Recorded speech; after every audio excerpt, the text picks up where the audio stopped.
This episode is brought to you by the Jordan Harbinger Show. Okay, everyone, summer's coming, so it's time to get your summer reading list together. But there are going to be times when you're too tired to hold a book or some electronic device. Sometimes you want to just lie there and let someone else do all the work. And that means a podcast. And I recommend that podcast be a top-shelf podcast named Best of Apple in 2018.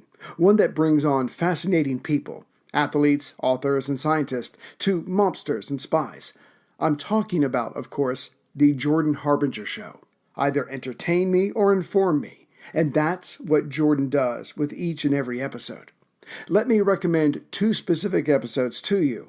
I suggest listening to episode 655, David Eagleman, How Our Brains Construct Reality, and episode 662, Daniel J. Levitin, How to Think Critically in the Post-Truth Era. You can't go wrong with adding the Jordan Harbinger Show to your rotation. It's incredibly interesting. There's never a dull show. Search for the Jordan Harbinger Show. That's Harb as in boy, IN as in Nancy, GER on Apple Podcasts, Spotify, or wherever you listen to podcasts.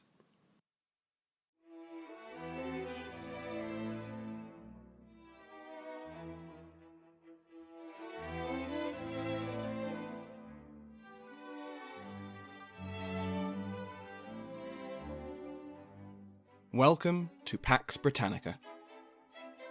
Bonus episode: Plague, War and Hellfire with Rebecca Rideal.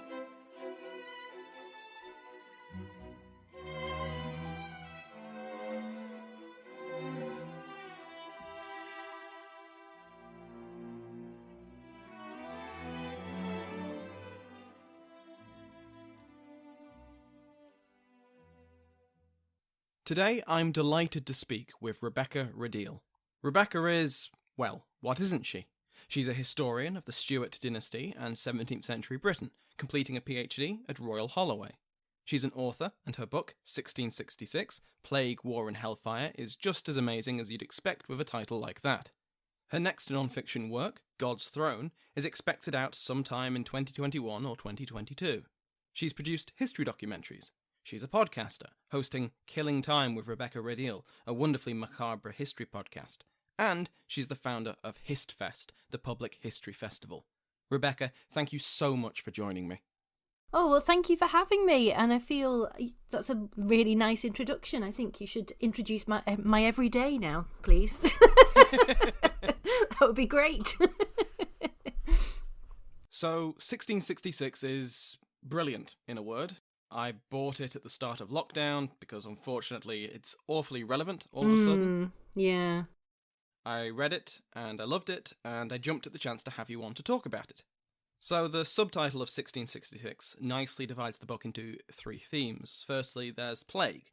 Now, plague was, of course, endemic in Britain, and it had been for centuries. So what made the 1665 to 66 outbreak so noteworthy? It's a really tough question, actually, and it's one that I've been asked quite a lot because obviously it's known as the Great Plague, and it's a very, I mean, it was a great plague. Not great as in happy. It was rather huge, but yeah, I think because it's the final big epidemic that hit England. It's kind of that label has been has remained intact. When in actual fact, there were plagues that happened before that point in the 17th century, the early 17th century, which were also known as the Great Plague. So, I mean, in a nutshell, it probably killed the highest number of people, but obviously population, the population had increased since the early 17th century as well. So, in a nutshell, I suppose there were 100,000 people, we think, died of plague during that period in London predominantly, and that was out of a population of around 450,000 people. So and obviously there was another portion of that population that had the plague and survived as well. So it was a really widespread problem and something that affected every person's life, particularly in the capital. So once the reports, obviously there'd been reports of the plague on the continent, but once the reports of plague deaths in England reached the authorities? How did they react? Well, to start with, obviously, as you mentioned in your question, plague was endemic in England during this time. So there were 1 or 2 deaths from plague across the country pretty much every year. So I guess having one plague death is not necessarily a remarkable thing. It's when these numbers start to increase. So the authorities, when they got wind of these cases, the ones that we know about and are documented, seem to have originated in St Giles in the Fields, which is a parish outside the city walls of London, and measures were put in place, and we've all heard about the idea of houses being shut up, and particularly at the moment we're very aware with about self-isolation and things. So if somebody was found to have plague, then their house was shut up, and that basically means it was locked up. The people were not allowed to leave the premises. Everybody within that household, not necessarily just the person that had plague. And they were quarantined there for 40 days. And you do get some instances in the historical records and the archives of people, actually defying these rules and breaking out of quarantine. And one particular case that happened in St Giles in the Fields, Charles II was made aware of, and he asked that they be dealt with in the most severest way. And now plague punishments for public disorder during plague time have a long history, and in actual fact, and you see this particularly in the plays and pamphlets that were written in the early 17th century, plague outbreaks were often associated in the public conscience with public disorder and the breakdown of order. So plays like The Alchemist, pamphlets by people such as Thomas Dekker, they talk about particular places being almost where order has just gone awry, and people are doing anything that they want, and it's interesting, this association, and some of the punishments for wandering around the street when you have plague were very severe. So they included things like whipping, public whipping, and other unsavoury things that would not be acceptable in 2020. Maybe not the brightest idea to start whipping the person with plague sores. Yeah, probably not the best of ideas, really, to be honest. But I mean, we jest, but it was obviously to create an example to scare other people from doing similar things. So it's kind of extreme punishment in the hope that it would put everybody else off. But yeah, not particularly pleasant. I think what struck me reading it was how apocalyptic it seemed. Mm. You do a fantastic job of illustrating what London was like after people fled in their thousands, and there'd be a few physicians who decided to stay, but otherwise parts of London were like a ghost town. That's really, really interesting, and it just makes the fact that people were, even then, even in apocalyptic conditions, breaking the rules. Yes. People just don't change. Yeah, I mean, I don't think they do, really. And isn't it weird how what's been going on recently has given, well, me as a historian of plague, it's given me a greater insight into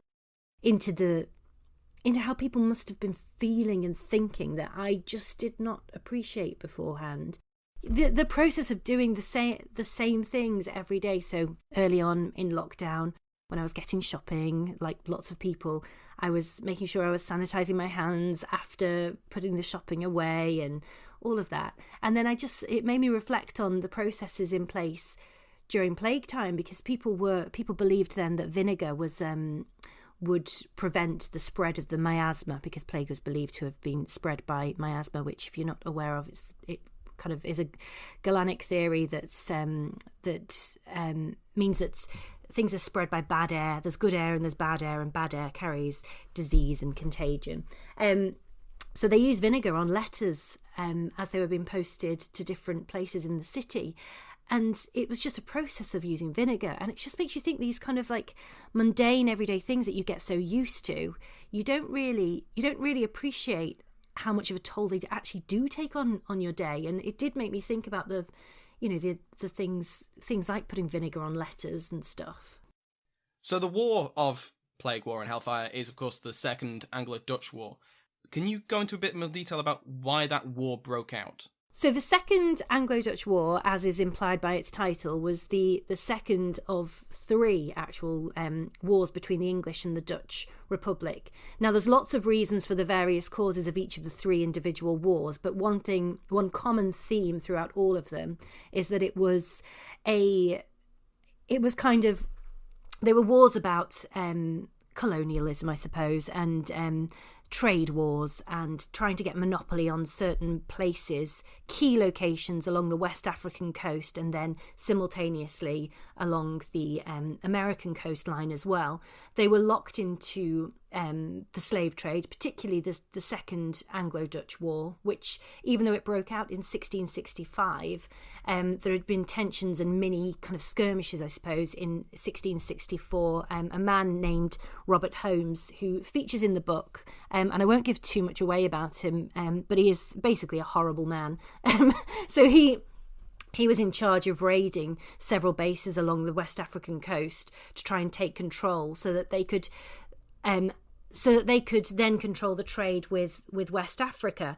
Now, it's important to say here that he and subsequent sailors and commanders were commissioned by the Royal Africa Company, and the Royal Africa Company was a state-backed company that were explicitly tasked with, firstly, looking for gold. Now, that was a main priority in 1665, but also explicitly as well in the terms was an interest in looking for slaves as well, and trying to get a foothold in the slave trade in a much bigger way. So that's one thing that's really important to know about these Anglo-Dutch wars, because you can't separate them from the wider world. Having said that, in terms of the actual process of the wars and in terms of the actual engagements, it was all at sea, but it was mainly focused around the North Sea and the English Channel. So it was around those areas, and obviously with the war being between the English and the Dutch, these fights were quite close to the coastlines most of the time, and people could actually hear the firing of cannon fire.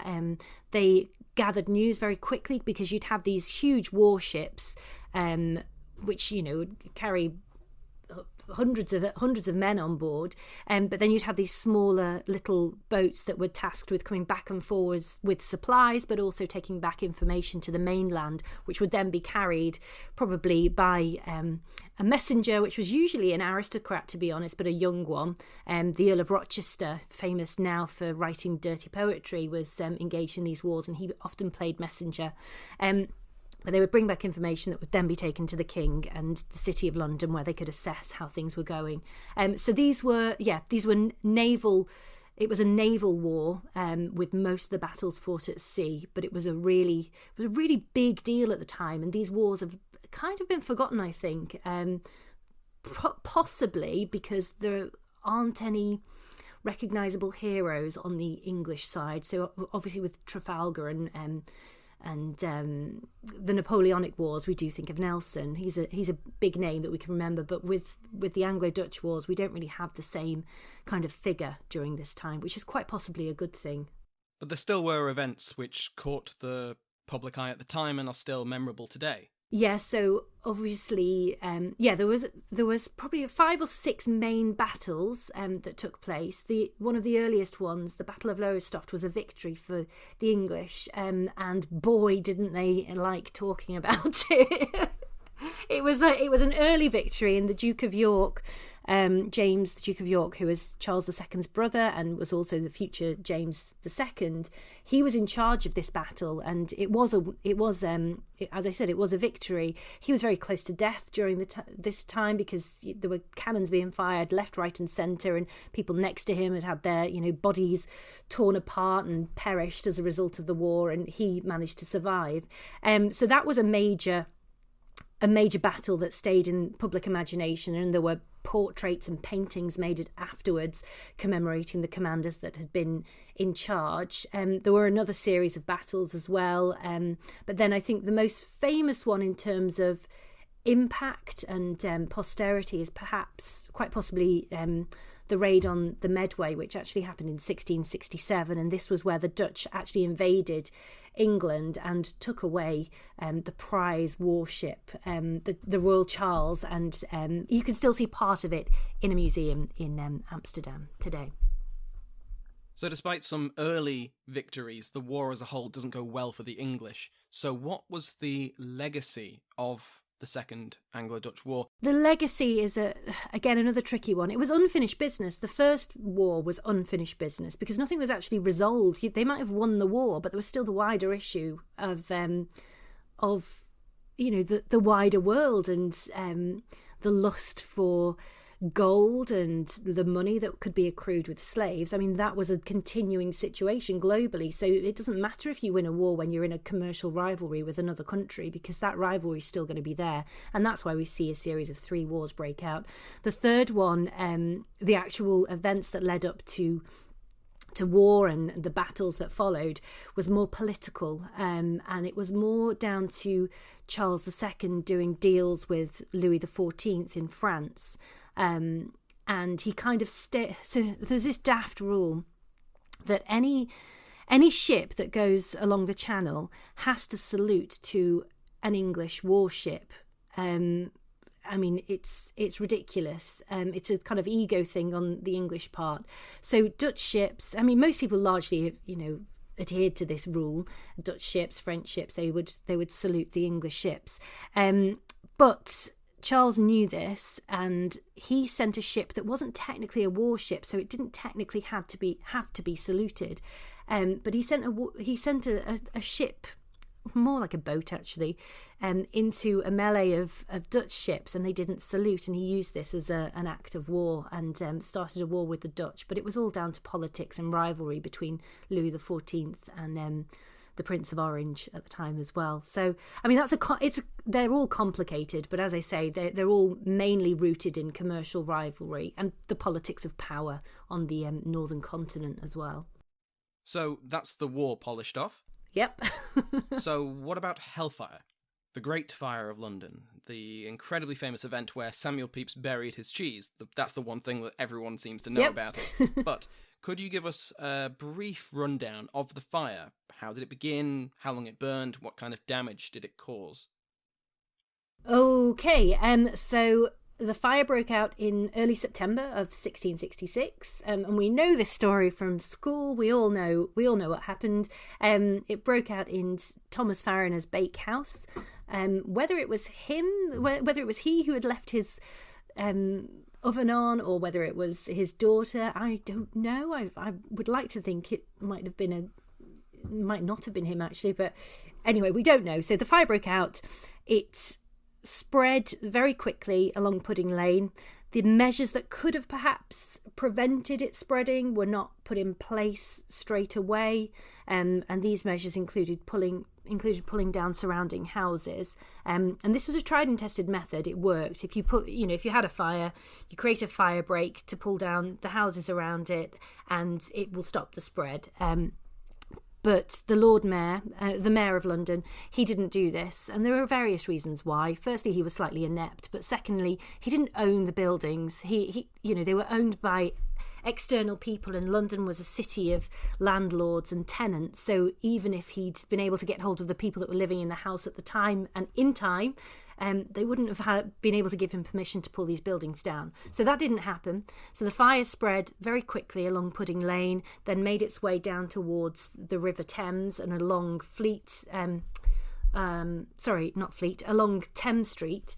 And this was an area that had lots of combustible goods, so oil, alcohol, fish, meats, all those types of things, and it kind of erupted big style when it got there and spread across most of the city of London over the ensuing 4.5 days. In terms of damage, if you look at maps of the city immediately following the fire, you can see how the city of London, which is the walled section of London, you can see how that's largely been destroyed. There's 80% of that part of the city was eradicated, basically.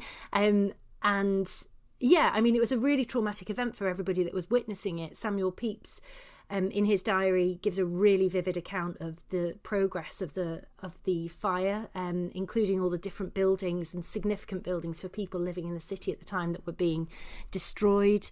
The kind of financial district was destroyed as well, but the bankers were prioritised in a way, and they were given space to work in the buildings that usually house the Royal Society, Gresham College, much to the annoyance of the members of the Royal Society. So, those were things that were important to people at the time. But then bigger buildings that we associate with historic London, like Old St Paul's Cathedral, we know was ruined. The Guildhall was badly damaged. Loads of churches. To be honest, there were probably too many churches in London at that time anyway, but loads of them were destroyed. Just shy of 90 actually were destroyed.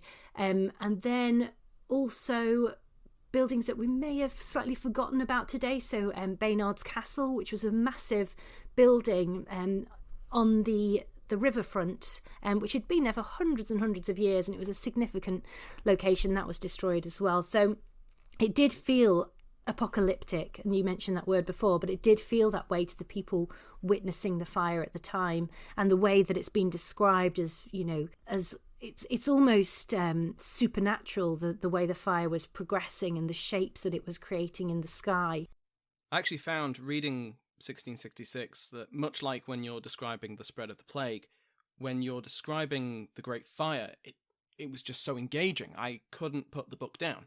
I think anyone that writes history, you want to make it readable, and I absolutely love fiction. I should flag that all my work is rooted in historical fact and archival research, and none of it is fiction.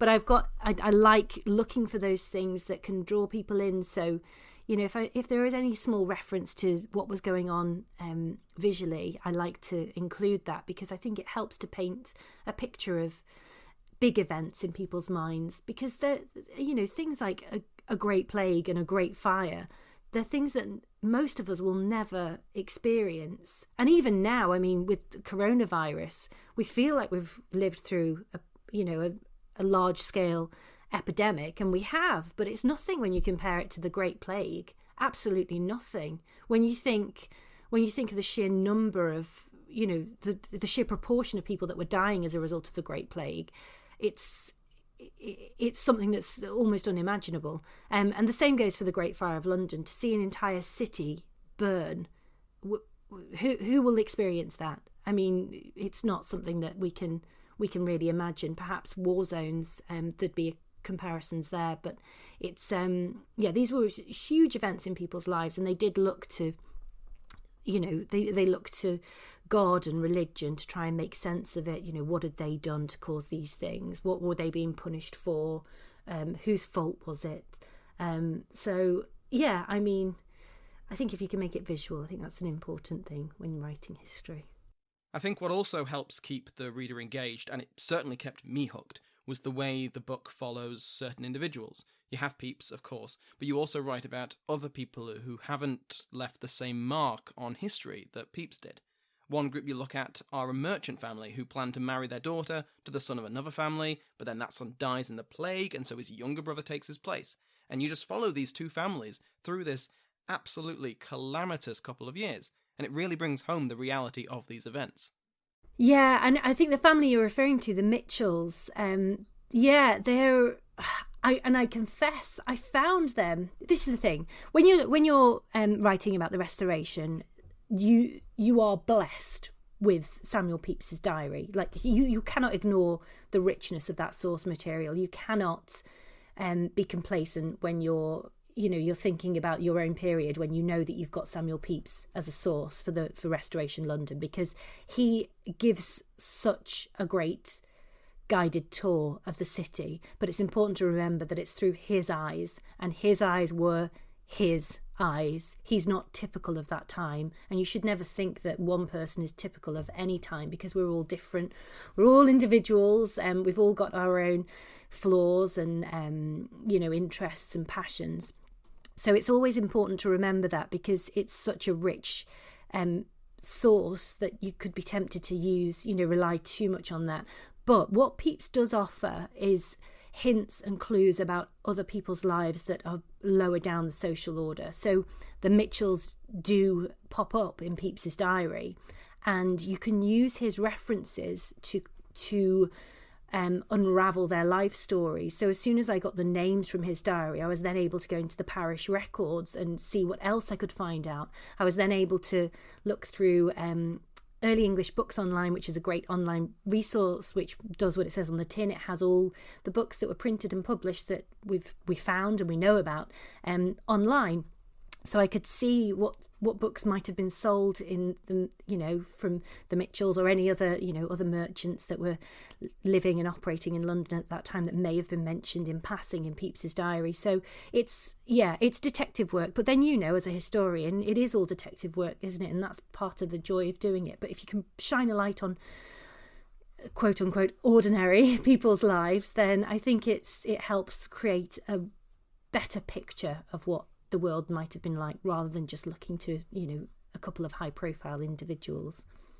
So once the fires were successfully put out eventually and the rebuilding began, who was blamed for the fire? Did they know that the fire had started in Pudding Lane? They did have a sense that it came from Pudding Lane while the fire was going on, and they also had a sense that it came from a bakehouse. And they got the location of the bakehouse wrong on a couple of occasions. Other bakeries were blamed.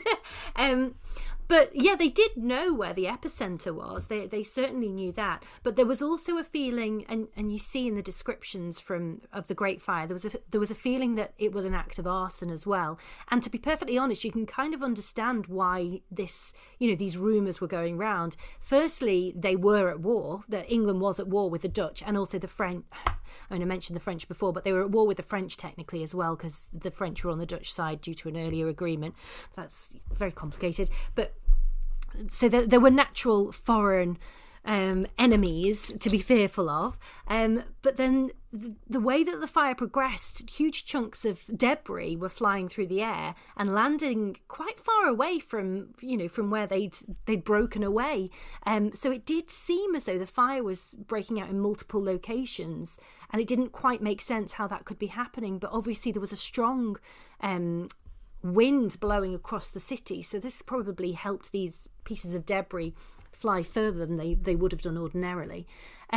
So blame, let's get back to that. That was your question. So anyone with a foreign sounding accent was at risk during the fire. This was as all times in history, this was a really xenophobic period of time. There were violent attacks on anybody that sounded like they didn't come from London originally. That some of these attacks, all of the attacks are really dark. Some of them are really, really dark. Now, I don't know who your listeners are, so feel free to cut this one out. But there's one account of a woman having her breasts cut off because they thought that she was carrying firebombs, I suppose, in her dress, when actual fact it was just a chicken. These are strange accounts. There are accounts of men being dismembered. It's very graphic and not very pleasant to read. So any foreign-born person was blamed.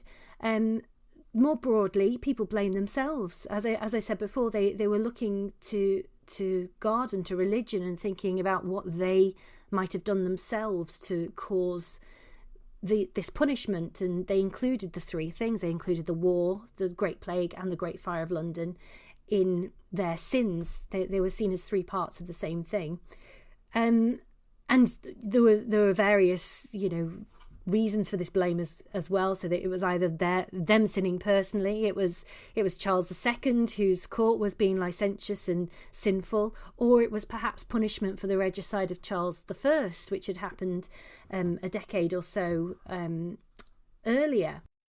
They found a man who was basically used as a scapegoat. He said that he'd started the fire, and he managed to lead the authorities to the location of the outbreak of the fire, and he did this correctly.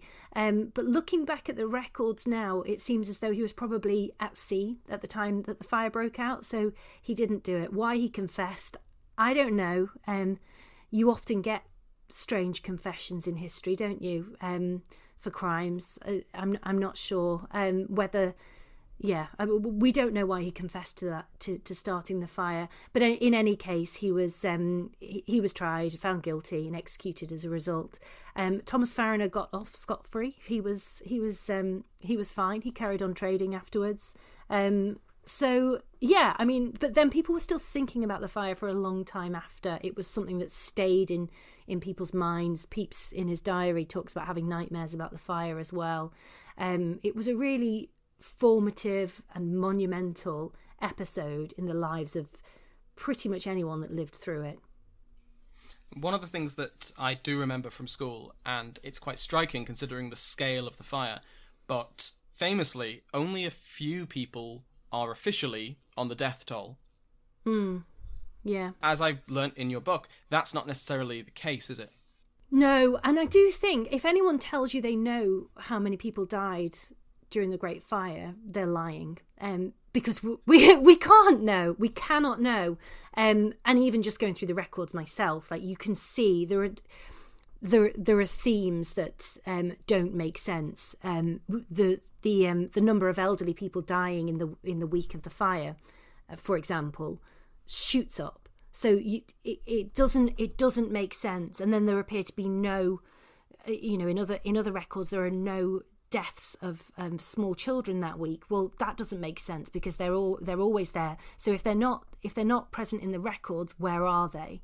There are curiosities when it comes to the fire, and what I tend to think about, what I look to, even though it was a couple of centuries later, the Great Fire of Chicago was very similar in its makeup. It was very similar in the population of the city at the time. It was a wooden city. In terms of the duration of the fire as well. And what we see from the Great Fire of Chicago, and the records were kept better then, is that a few hundred people, 200 or 300 people, died during that fire. And I would guess, and again, this is absolutely a guess, that the casualties of the Great Fire of London probably sits closer to that than the half a dozen that's often said. So moving on to slightly less morbid topic. One of the things that really struck me, outside of the themes of Plague War and Hellfire, one of the things that struck me reading 1666 was the relationship between King Charles II and the future James VII II. Because on Pax Britannica, we've looked at Elizabeth, we've looked at James, and we've looked at Charles I. None of them, when they come to the throne, have siblings. And so I found the fact that Charles is king, and his brother, who is increasingly looking like his heir, is also around. And I think that's really interesting. I wonder if you could tell me a bit more about that. Yeah, it is interesting. So when Charles takes the throne, and obviously there's a huge caveat here because he had been declared King of Scotland, way before. But when the restoration happens in 1660, he does have siblings, and it's not just James. He has, brother, sister as well, and it's interesting to think about that dynamic and the way that it works. Certainly his sister, who was in France, was a good diplomat, I suppose. She was able to pass on messages and send things back to her brother. In terms of James and Charles specifically, they were very different men, very different in so many ways, but similar in others. In intellect, I think that's the most glaring difference between the two. I think they were both, they both had similar educations, but Charles was canny. Charles was sharp, and I think he was very good at manipulating people in a subtle way, whereas James was a bit more brash. He kind of wore his heart and his brain on his sleeve, and was very stubborn, whereas Charles was more pliable and open to changing his mind and views should it be, should he think it was, would help him in the long term. So you've got that difference in personality, which is key, and you can see without being too crass about it, you can see how it plays out in their respective reigns as well. I think if James, this is getting into counterfactual history now, but if James had been the king during, if he had been the king at the point of the Restoration, would the monarchy have managed to ride through the Great Plague and the Great Fire and the Anglo-Dutch Wars as easily, well, relatively easily as they had with Charles. I'm not so sure. So that you've got that, but then also they were loyal as well. So while they had these huge differences, and they certainly had fallouts over mistresses as well as everything else. And court was very political, but it was very political and also emotional. There were affairs going on left, right, and centre between people that were related. Fathers and sons, between fathers and sons. I mean, fathers and sons going after the same mistress. Yeah, they were all. It was a very small world. So you had all these rivalries, but then equally, as we know, Charles was very loyal to his brother. So when the exclusion crisis reared its head in the late 1670s, early 1680s, he was adamant that James would be his heir. It was never going to be the Duke of Monmouth, who was Charles II's illegitimate firstborn son, who was a Protestant. James had declared himself to be Catholic. And that was the root of the exclusion crisis. They had an interesting dynamic, which was loyal at its heart to one another, but equally they had huge differences in personality. The Restoration Court was infamous for its, in the language of the time, the immoral behaviour, the debauchery and all of that kind of thing. And you mentioned him earlier, Rochester. He's out there penning terribly dirty poems about the goings-on. Mm-hmm. I'm really curious about how this was received in early modern society, especially after the Cromwellian regime.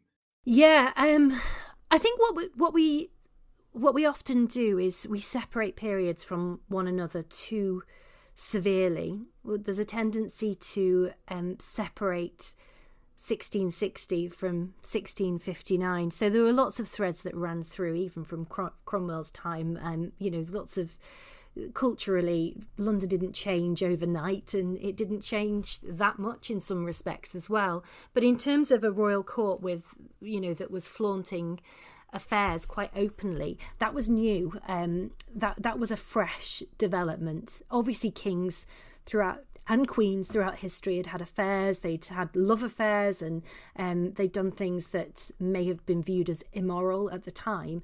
But to do it publicly was a different kettle of fish, and that's what Charles was doing, and that's what James was doing, and that's what the rest of the court was doing as well. So there was a kind of honeymoon period with Charles II from 1660 until the disasters of the mid-1660s, and then after that, the populace tended to be a little bit more critical. Now, I want to say that with caution, because obviously most people living in England wouldn't have really cared at all about what was going on with the royal court. Most people lived in rural villages. They were, farmers still. So we're talking about urban chatter and chatter between aristocrats here. And when I say urban, it's predominantly London as well. So in response to Charles's multiple affairs, there was an interesting thing called the Bawdy House riots in 1668, where apprentices rioted against lots of brothels in London and demanding entry. Now, this wasn't an attack on the morals of brothels. This was more because the proprietors had put up their rates to such a level that the apprentices couldn't afford to have their time with a prostitute. So that's why they were rioting. But out of this, you get pamphlets that are written to a Lady Castlemaine, who was Charles II's chief mistress at this time, aligning her with the prostitutes and talking to her as their sister. So it's interesting that there was almost a freedom to be able to be critical of the court in this way in pamphlets, and people weren't shy of being critical.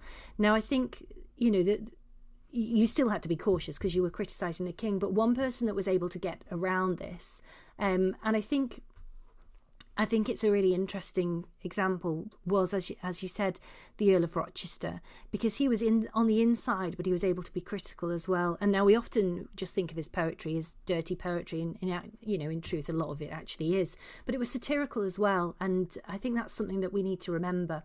He was someone that was able to write these awful, dirty poems that are critical of the king, but actually do it and get away with it. And I think that's an interesting development. So yeah, I mean, there were reactions to Charles' court and his licentiousness. How widely were these distributed? Were they just kept within the court as like kind of in-jokes? Or did they make their way to a printer? They were pinned up in key locations. So in London, you had the key places where notices were put up. So one was the gates of Whitehall or the gates of Westminster. And they were read there by crowds and people gathering round. The other thing to say as well, which I probably should have said before, is that the court made a really bad name for itself when it was in Oxford during the Great Plague. And there was an Oxford academic, Anthony Wood, who wrote about their time there and wrote how they were all basically, the only thing they were bothered about was the clothes that they were wearing and wearing nicer fashions than one another, and also who was having a love affair with who. And the other thing that he said, which is rather disgusting, is how that they were basically shitting in the houses that they were staying in, but like in the rooms, not in the loos. So there's that as well that I should have probably mentioned. And actually, while they were in Oxford, there was a notice put up about Charles's mistress, Lady Castlemaine, again saying that the reason that she wasn't ducked, which means a ducking stool that was used for women, so the reason that she wasn't ducked was because by the king she was fucked, and that just gives you an insight into how people were thinking about the court at the time. So, for your next project, God's Throne, can you tell us something about that? I can tell you a little bit about that. So, God's Throne is a big history, so that's why it's taken me a while to write it. But it's about the Stuarts. Well, it's a history of the Stuart dynasty from 1603 to 1714, and it looks at the family through the lens of power and the interplay with Parliament, but also because I just love the histories of ordinary people as well. That flows throughout it too. So it's a big sweeping history. I hope people like it when it's done. It's taken a lot of work, and yes, I mean, I'm enjoying still writing it, but it's not ready to be released just yet. Well, when it is, that's a pre-order from me, guaranteed. Oh, great. One customer. Yeah. And if it could come out before I get past 1714, that would be even better. Yeah, sure. So for listeners who are catching this interview the day it comes out, or a few days after, on the 23rd of September 2020, Rebecca is giving a talk at the Fellows online on the Regicide of Charles I. Now, Rebecca, would you be able to, very briefly, sell listeners on why they should come along to your talk? Well, if you like kings having their heads chopped off, and if you like the power of the people, then this is the talk for you. No, it's I'm basically looking at the regicide, the events that led up to the regicide of Charles I, what actually happened during the trial, and we have some beautiful trial transcripts that still exist, and then also its legacy and the way that Charles has been represented throughout time. It's quite a nice, not a nice, but it's quite a fun, if I can say that word, talk, and hopefully it gives a bit of a flavour of the situation in England during those heady mid-17th century years. Well, such a peaceful, quiet time. Not much else happening. I'll leave a link to that talk in the description of this episode. £5 a ticket. Bargain. With that, thank you so much for coming on, Rebecca. This has been amazing. Oh, it's been a pleasure. Thank you for having me. I'll definitely have to get you on to talk about God's Throne when that's on its way out. Yeah, in about 30 years. Yeah.